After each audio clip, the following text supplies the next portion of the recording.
စင်ကာပူကနေ China ကိုသွားလည်ထားတဲ့ blog လေးဖြစ်ပါတယ်ရှင်။ဒါကတော့ပထမမြန်မာနိုင်ငံနဲ့စင်ကာပူသွားလည်တာပေါ့နော်။စင်ကာပူကနေမှအစီအစဉ်မရှိဘဲနဲ့ China ကိုရောက်သွားတဲ့ blog လေးပါရှင်။အခုကတော့မနက်2 နာရီပေါ့နော်။အိမ်ကနေထွက်လာတာစင်ကာပူအိမ်ဘက်ကနေထွက်လာတာပေါ့နော်။ဆိုတော့လေယာဉ်က4 နာရီပဲပါ။ဒါကတော့ immigration တွေပါအကုန်ဖြတ်ပြီးသွားတော့လေဆိပ်ထဲမှာရောက်နေပြီပေါ့နော်။ဆိုတော့စင်ကာပူ airport ကိုတစ်ခါမှဒီလိုမျိုးညဘက်ကြီးမလာဘူးပေါ့နော်။ဆိုတော့ဆိုင်တော်တော်များများပိတ်ထားပါတယ်။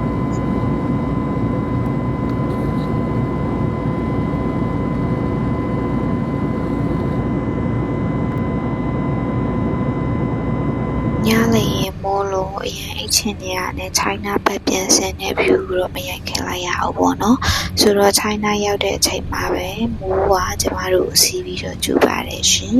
အဲ့ဒါနဲ့အိုင်ဒီကတော့ဘယ်မှတိတ်မသွားပြဘူးပေါ့နော်ဆိုတော့ဒါကတော့ဒီ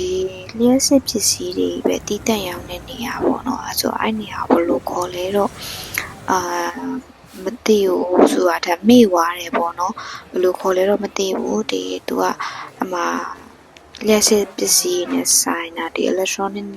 ဒီနဲ့ဆိုင်တာဝယ်တီးတန့်ဟိုးစီးရောက်တဲ့နေရာလို့ပြောလို့ရတယ်ပေါ့နော်ဆိုတော့ကျမအလုပ်အတွက်လိုအပ်တာလေးဝယ်ဖို့သွားကြည့်ရင်လည်းအိုက်ကိုရောက်သွားတာပါရှင်နောက်တနေ့မနက်မှာတော့ကျမတို့ breakfast ကိုဒီဆိုင်လေးမှာတင်ဆန်းသွားစားဖြစ်တယ်ပေါ့နော်ဆိုတော့ဒီဆိုင်လေးကအဲ့မြို့မှာဆိုလို့ရှိရင်တော်တော်လေးနာမည်ကြီးရဲ့ဆိုင်တဲမှာပါတယ်ပေါ့နော်တင်ဆန်းအရန်စားလို့ကောင်းပါတယ်သူကလူတွေလည်းအဲ့လိုတန်းစီပြီးစောင့်နေရတဲ့ဆိုင်ပေါ့နော်ဆိုင်ရလည်းအကျယ်ပဲအရန်လှတယ်ပေါ့နော်လှတဲ့အစားအစာတော်တော်ကောင်းပါတယ်အဲဆိုတော့ဒါကတော့ကျမသွားလေတဲ့မြို့ကစင်းစင်လို့ခေါ်တာဘယ်လိုမျိုးလဲမသိဘူးเนาะကျမ Chinese တိတ်ပြီးတော့မတက်တော့မြို့နာမည်တိတ်မခေါ်တတ်ပါဘူးဒီမြို့လေးပေါ့เนาะဆိုတော့ဒါမဲ့ဒီမြို့ကကျမဒါဒုတိယအကြိမ်သွားလေတာပေါ့เนาะလူငယ်နဲ့ကတော့တစ်ချိန်အဲ့လိုသွားပို့ပါတယ်ဒါတော့ဒုတိယအကြိမ်ပါဆိုတော့မနေ့ပိုင်း breakfast စားပြီးတဲ့အချိန်မှာတနေ့တော့ shopping ထွက်နေရတယ်ကျမblog မရိုက်ဖြစ်ဘူးပေါ့နော်ဒါကတော့ညဘက်ကိုပြန်ရောက်သွားပြီညဘက်မှာဒီနေရာလေးကိုတော့ထိုင်လုံးဆိုတာမသိဘူးခေါ်တယ်ပေါ့နော်ဆိုတော့ဒီနေရာကတော့ကျမအရင်တစ်ခေါက်ကလာလေတော့လည်းဒီနေရာကိုရောက်ဘူးလေပေါ့နော်ရောက်ဘူးတော့ဒီနေရာကိုအရင်သဘောကျတယ်လို့ဆိုပြီးအခုတစ်ခေါက်ထပ်ပြီးပြန်လာတာပေါ့ထပ်ပြီးပြန်လာဒီနေရာမှာအဲ့လို street food လေးတွေကတော့စားကောင်းမဲ့ပုံပဲပေါ့နော်သဘောကျလို့ဗီဒီယိုလေးရိုက်လာတာဆိုတော့ကျမတော့မစားဘူးပေါ့နော် street food စားလို့ရှိရင်နည်းနည်းဘိုက်ကတိတ်အစင်မပြေရတဲ့မှာပါတော့ street food ကအဲ့လိုမြင်တာမြင်ပြီးမကျင်ရတဲ့ဘဝပေါ့နော်နေရာလေးကမိန်းကလေးတွေဆိုရင်တော်တော်လေးကိုအဆင်ပြေရဲ့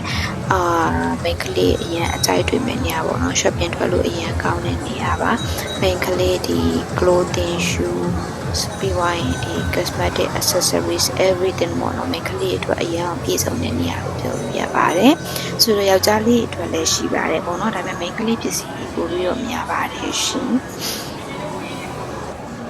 ဒါကတော့ည10:40လောက်တော့ရှိပြီပေါ့နော်ဆို China မှာဒီ17 နာရီလောက်ထိလည်းလူမပြတ်ဘူး17 နာရီလောက်လည်းလူမပြတ်ဘူးပေါ့နော်ဒါပေမဲ့ဒီတစ်ခေါက် China ကိုသွားတဲ့အချိန်ကမိုးရသည်ဖြစ်နေတော့မိုးအရန်ရွာတယ်ပေါ့နော်ဆိုတော့နောက်ဆိုရင်တော့မိုးရသည် China သွားဖို့တော့ရှောင်ပါမယ်ပေါ့နော်ဆိုတော့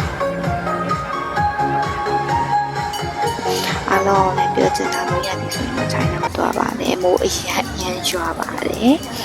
ဆိုတော့ဒီမြို့လေးမှာကျမတို့ညအိတ်3ရက်ပြင်နေခဲ့ရတယ်ပေါ့နော်ပြီးတော့ကျမတို့ကွမ်ဂျူးသွားတယ်ကွမ်ဂျူးတော့နောက်ထပ် blog တစ်ခုမှကျမထပ်ပြီးတော့